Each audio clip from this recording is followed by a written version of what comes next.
posar el nom de Praga en un poema. Queda modern i acadèmic. Seria com posar el teu nom en un arbre.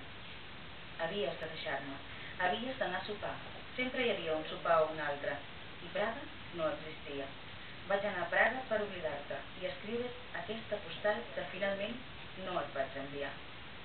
Aquella nit, després de deixar-me, em despertava i et veia com canviaves els minuts i les hores. Tot ho canviaves. Sempre canviàvem les paraules de lloc. De fet, vas comparar el meu cor amb una barca i jo, sense tenir barca, vaig ofegar-me.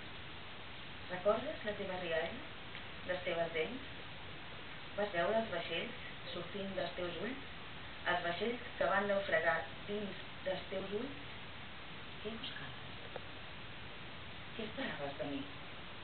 El teu amor és aquest record, aquest poema que m'arrenco